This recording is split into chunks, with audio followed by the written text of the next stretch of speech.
Hi friends, welcome to పెండెన్స్ kitchen. ఈరోజు వీడియోలో 10 నిమిషాల్లో చాలా ఈజీగా రుచిగా గుంత పొంగనాలు అండ్ వీటికి కాంబినేషన్గా టేస్టీ టమోటా చట్నీని ఎలా ప్రిపేర్ చేసుకోవచ్చో చూపించబోతున్నాను.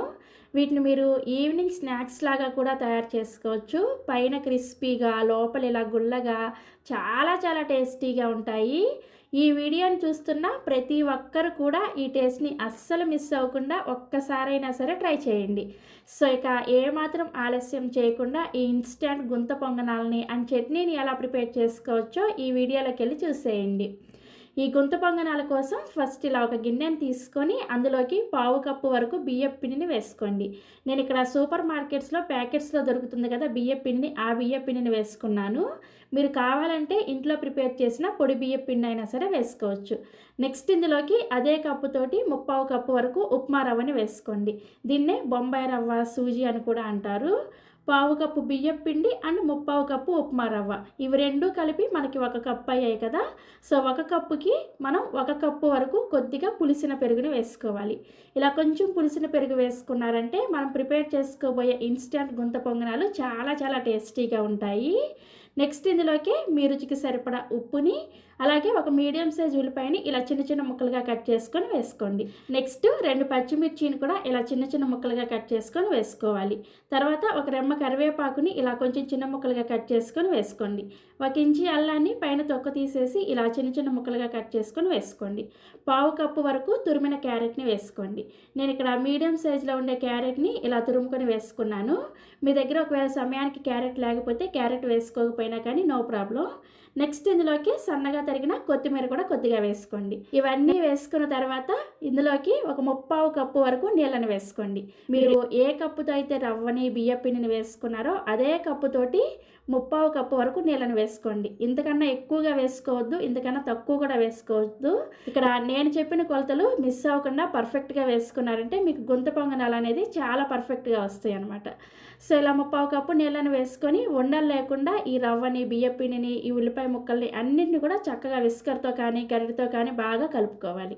దీంట్లో మనం ఇలా ఒక పావు కప్పు వరకు బియ్యం పిండిని వేసుకోవడం వల్ల ఈ గుంత పొంగనాలు అనేది పై లేయరు బాగా క్రిస్పీగా, లోపల సాఫ్ట్గా ఉంటుందన్నమాట.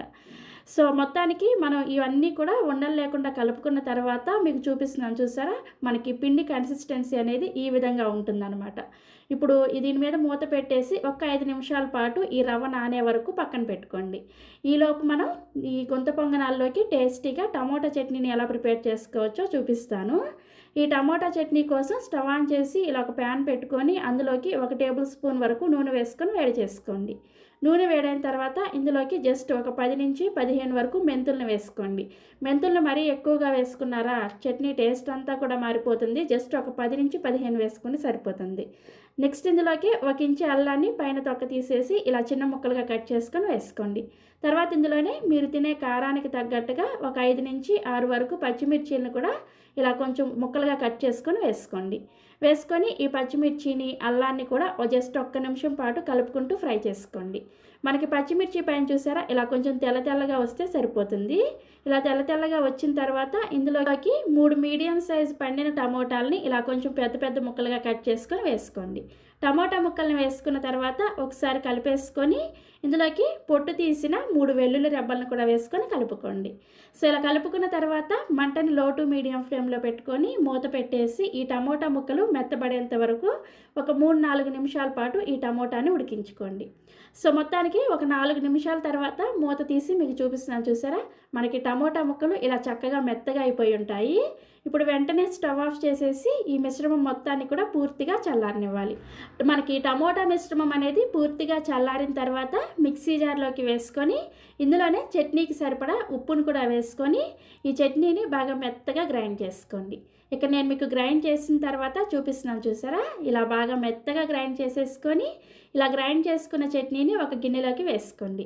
నెక్స్ట్ ఈ చట్నీకి తాలింపు పెట్టుకోవడం కోసం స్టవ్ ఆన్ చేసి ఇలా ఒక తాలింపు గిన్నెను పెట్టుకొని అందులోకి 1 టేబుల్ స్పూన్ వరకు నూనె వేసుకొని వేడి చేసుకోండి. నూనె వేడైన తర్వాత ఇందులోకి 1 టీ స్పూన్ దాకా పోపు దినుసులను వేసుకోండి. మినప్పప్పు, ఆవాలు, పచ్చిశనగపప్పు అండ్ జీలకర్ర, ఈ 4 కలిపి 1 టీ స్పూన్ వేసుకొని జస్ట్ ఒక 1/2 నిమిషం పాటు ఫ్రై చేసుకున్న తర్వాత ఒక ఎండుమిర్చిని కూడా ఇలా సగానికి కట్ చేసుకొని వేసుకొని ఫ్రై చేసుకోండి. సో మనకి పోపు దినుసులు అలాగే ఎండుమిర్చి ఇలా చక్కగా వేగిన తర్వాత ఇందులోకి ఒక రెమ్మ కరివేపాకును కూడా వేసుకొని ఫ్రై చేసుకొని ఈ తాలింపుని తీసుకొచ్చి మనం ముందుగా గ్రైండ్ చేసుకున్న చట్నీలో వేసుకొని కలుపుకోండి. అంతే, చాలా చాలా టేస్టీగా ఉండే సింపుల్గా చేసుకునే టమోటా చట్నీ రెడీ అయిపోయింది. చూసారా, తక్కువ పదార్థాలతో చాలా టేస్టీగా ఈ టమోటా చట్నీని ప్రిపేర్ చేసుకోవచ్చు. మనం ప్రిపేర్ చేసుకోబోయే ఈ గొంతు పొంగనాలకి ఈ టమోటా చట్నీ చాలా మంచి కాంబినేషన్ అనమాట. తప్పకుండా ట్రై చేయండి. సో మనకి చట్నీ రెడీ అయిపోయిన తర్వాత మూత తీసి మీకు ముందుగా కలుపుకున్న పిండిని చూపిస్తున్నాను. చూసారా, మనకి ఇది కొంచెం ఇలా గట్టిగా అయిపోయి ఉంటుంది అనమాట. అంటే ఈ పెరుగు అనేది రవ్వను పీల్చుకొని కొంచెం గట్టిపడి ఉంటుంది. ఇప్పుడు ఇందులోకి 1 టీ స్పూన్ దాకా జీలకర్రని వేసుకోండి. తర్వాత ఇందులోనే ఈ పొంగనాలు బాగా స్పాంజీలాగా రావడం కోసం జస్ట్ 1/4 టీ స్పూన్ అంతా ఈనోని కానీ లేదంటే వంట సోడాని కానీ వేసుకోండి. నేను ఇక్కడ ఈనో వేసుకున్నాను. మీ దగ్గర ఈనో లేకపోతే వంట సోడా అయినా సరే వేసుకోవచ్చు. నెక్స్ట్ ఈ ఈనో మీద జస్ట్ 1/4 టీ స్పూన్ అని నీళ్ళని వేసుకొని ఈ ఈనో అంతా కూడా పిండిలో కలిసేటట్లుగా బాగా కలుపుకోండి.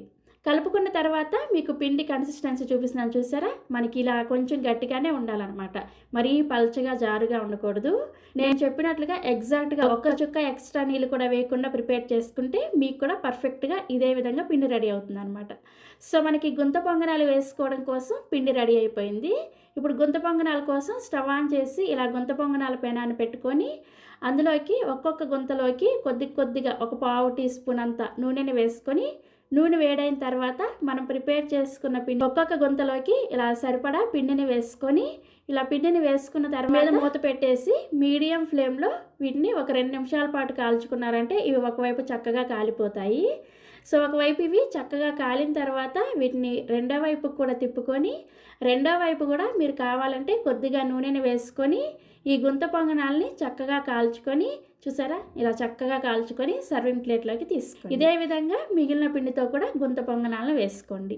మనం గుంత పొంగనాలు వేసుకునేటప్పుడు ఫస్ట్ మధ్యలో ఉన్న గుంతలో కాకుండా అంచులో ఉన్న గుంతలో వేసుకుని లాస్ట్లో మధ్యలో గుంతలో వేసుకున్నారంటే మనకి మధ్యలో మంట ఎక్కువ వస్తుంది కాబట్టి అది తొందరగా ఫ్రై అయిపోతుంది అనమాట.